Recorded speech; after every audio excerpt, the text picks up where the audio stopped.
Take పూకి colours వేసుకున్నాం అన్నమాట. Green colour, red colour, orange colour, ఇంకా కొన్ని కలర్ వేయకుండా కూడా పక్కకు పెట్టుకున్నాము. ఇంకో తంగేడు పువ్వు, బంతి పూలు, సీతాజడ పూలు ఇవన్నీ మన బతుకమ్మ కోసం తెచ్చుకున్నాం అన్నమాట. ఇంకా మేము చాలా పూలు తెచ్చినాం అన్నమాట. టేక్ పువ్వు కూడా కలర్ వేసినాయి, మా అమ్మ వాళ్ళ ఇంటికి పంపినాము. ఇంకా మేము బతుకమ్మ చేసేటప్పుడు మీకు మళ్ళీ ఇంకో వీడియో పెడతాం అనమాట. బాగా వేసుకోండి. అందరు చూడండి.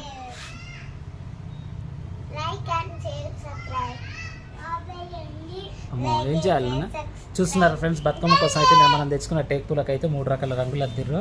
అట్లాగే సీతాజడ పూలు, బంతి పూలు కూడా తీసుకురావడం జరిగింది. ఇప్పుడే వెళ్ళి 2 బస్తాల తంగేడు పువ్వు కూడా తీసుకురావడం జరిగింది. బతుకమ్మ అంటేనే తంగేడు పువ్వు లేకుండా అయితే మనం బతుకమ్మ చేయలేరు, ముఖ్యంగా తెలంగాణలో. సరే మాకైతే పువ్వు ఎక్కువ దొరకలేదు కానీ ఎక్కువ ఆకైతే దొరికింది. పువ్వు కూడా బాగానే ఒక బస్తా అయితే దొరికింది. తర్వాత వీడియోలో మీకు బతుకమ్మని తయారు చేసినా కూడా మీకు అప్లోడ్ చేస్తాం. ఓకే, బాయ్ చెప్పండి.